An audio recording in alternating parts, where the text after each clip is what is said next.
আমি আমার আব্বারে দাফন করছি, মনে আছে, ডিসেম্বরের 5 তারিখ 9টা বাজে। ডিসেম্বরের 4 তারিখ মারা গেছে, 5 তারিখ 9টার দিকে দাফন করছি। কবরে নাইমা মাটিটা আমি হাত দিয়ে ওই দিন দেখছিলাম, প্রচন্ড ঠান্ডা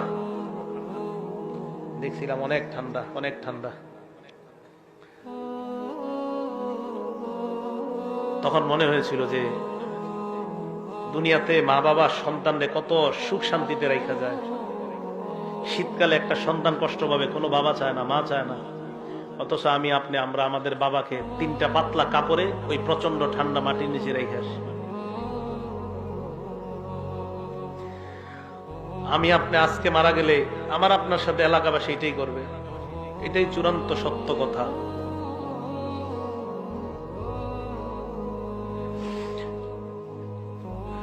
মারা যাওয়াটাই চূড়ান্ত সত্য কথা, মারা থেকে কেউ বাঁচতে পারবে না।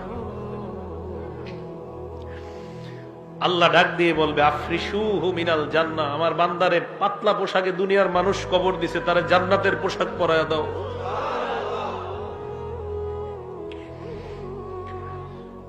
কে জানে আমার আপনার নসিবে এই পোশাক আছে কিনা।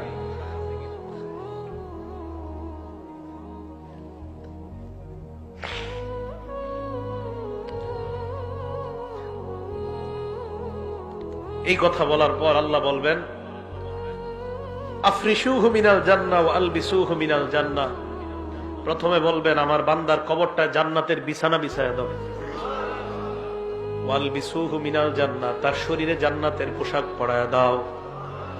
এরপর বলবে ওয়াফতাহু লাহু বাবান ইলাল জান্নাহ, তার কবর থেকে জান্নাত পর্যন্ত একটা দরজা খুলে দাও, কবর থেকে যেন জান্নাতের নিয়ামতগুলা দেখতে পায়।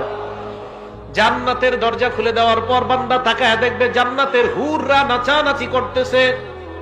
ওই বান্দার মন চাইবে হুর স্পর্শ করার জন্য। আল্লাহ বলবে নামকানাও মাতিল আরুস, বান্দা তুমি থামো, বাসর রাতের দুলার নেই তুমি ঘুমিয়ে যাও।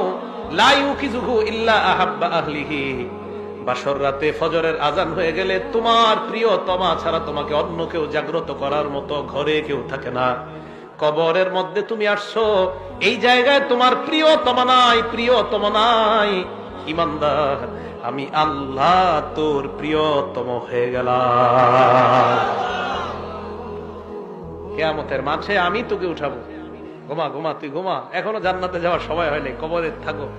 তোমার তো কবর থেকে জান্নাতের নিয়ামত উপভোগ করার সুযোগ দিয়েছি, থামো।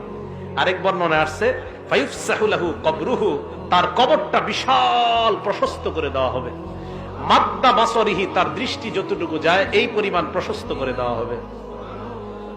প্রিয় ভাইয়েরা, জামির দিয়ার ভাইয়েরা, আমার আপনার কবরটা, আমার আপনার মৃত্যুটা, আমার আপনার কবরটা যেন এমন কবরই হয়।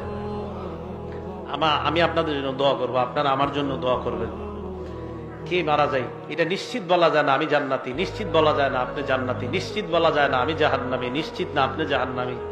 কত কিছু ভাবেন যে কত বড় হুজুর সামনে বসছে, কিন্তু আমি যদি জান্নাতি না হই কি লাভ হবে বলেন আমার এই সার্টিফিকেটের। এই জন্য মরণের চিন্তাটা খুব বেশি করা দরকার। আল্লাহ আমাদের সকলকে তৌফিক দান করেন।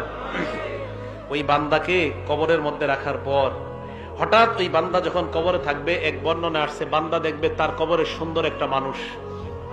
হ্যাঁ, এই তুমি কে? বলবে আনা আমালুকা সলিহ, আমি তোমার নেক আমল।